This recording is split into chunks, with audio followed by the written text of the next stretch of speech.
Salut tout le monde, c'est Rara, j'espère que vous allez bien. Après s'être attaqué à l'équipe ultime du Sénégal, aujourd'hui nous allons voir celle de la Côte d'Ivoire. On est dans la période de la Coupe d'Afrique des Nations, donc ça me paraît pas mal de vous proposer ces vidéos, étant donné qu'on est plongé dans la compétition. Vous inquiétez pas, hein, je lis vos commentaires et j'ai vu que la Côte d'Ivoire revenait assez souvent. Et bah du coup, sans plus attendre, on est parti pour l'équipe ultime de la Côte d'Ivoire.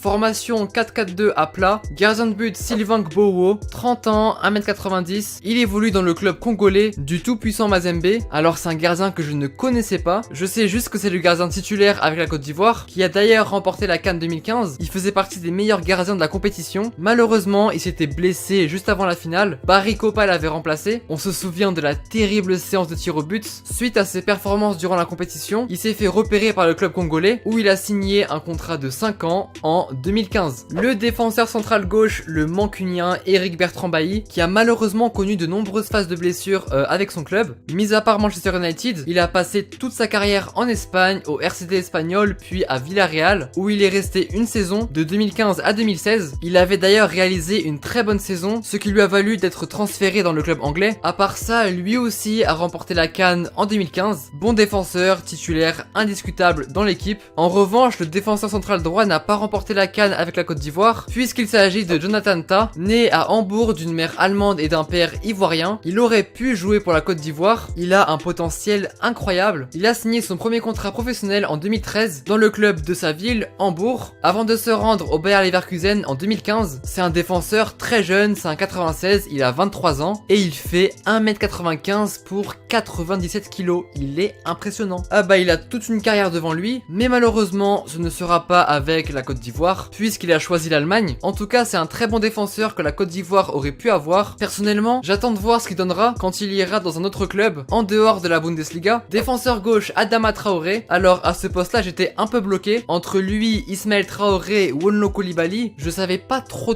qui mettre, car je connais pas trop ces joueurs. Les Ivoiriens, si vous pouvez m'éclairer sur ce poste, dites-le en commentaire. Mais voilà, j'ai quand même mis Adama Traoré, l'ancien latéral gauche du FC Bâle. Défenseur droit, sans surprise, Serge Aurier, qui a préféré choisir son pays natal plutôt que la France. Bon, même si on a malheureusement plus entendu parler de ses polémiques plutôt que son jeu, bah ça reste un très bon défenseur droit. Finaliste de Ligue des Champions cette année, même s'il a presque pas joué, même elle a plus eu de temps de jeu que lui. Vainqueur de la CAN en 2015, à noter que c'est le capitaine en sélection et il a été élu homme du match contre l'Afrique du Sud. Le milieu gauche, Serge Gnabry, et oui les amis, figurez-vous que son père est ivoirien et sa mère allemande. Il a donc la double nationalité, ça aurait pu être un très gros coup pour la Côte d'Ivoire, mais il a choisi sans hésiter l'Allemagne. Est-ce que vous saviez qu'il jouait à Arsenal de 2012 à 2016? Et ouais, il a déjà connu la première ligue avant d'être allé au Werder Bremen, à Hoffenheim, puis au Bayern. C'est un joueur très rapide, il a une très bonne qualité de frappe, et le pire c'est que quand il était jeune, il supportait Dortmund, et après il nous a mis dans une grosse sauce comme ça,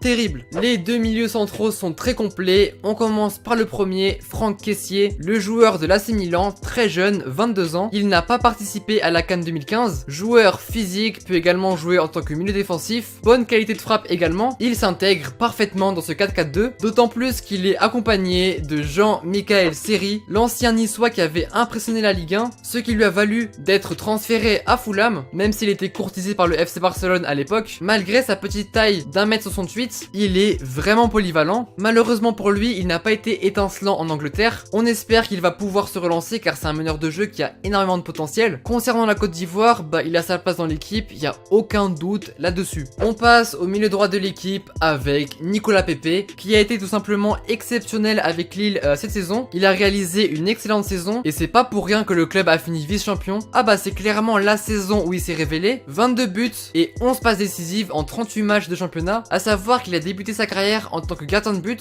Ses points forts, c'est sans doute sa rapidité et ses dribbles, une excellente conduite de balle, également une très grosse frappe, puis il est très jeune, 23 ans, il a toute une carrière lui aussi devant lui. Aucune idée s'il va rester à Lille cette saison, mais en tout cas il est en train de confirmer qu'il est sûrement l'un des meilleurs joueurs de Côte d'Ivoire actuellement. Et enfin les deux buteurs, on commence par le premier, Wilfried Zaha, qui a une superbe qualité de dribble. Il peut jouer en tant qu'ailier gauche, ailier droit ou même buteur. Il a passé pratiquement toute sa carrière à Crystal Palace. Malgré les nombreuses propositions des clubs européens, il est resté fidèle à son club. Il a aussi la nationalité anglaise, mais a décidé d'opter pour les éléphants. Il est accompagné de Sébastien Haller, qui a réalisé une très bonne saison à Francfort. Certes, pas aussi bonne que celle de son coéquipier serbe Luka Jovic, mais il a tout de même été très bon. Il est ivoirien de sa mère, donc il peut toujours choisir la Côte d'Ivoire. Étant donné qu'il n'a pas encore fait son choix, une chose est claire, je pense qu'avec la Côte d'Ivoire, il sera titulaire indiscutable. En revanche, pour la France, ce sera très compliqué. Il avait expliqué dans une interview que la Côte d'Ivoire l'avait déjà contacté, mais qu'il hésitait fortement avec la France. Il a remporté qu'un seul trophée dans sa carrière, la Coupe d'Allemagne 2018 contre le Bayern. Espérons qu'il en remporte encore, peut-être avec la Côte d'Ivoire,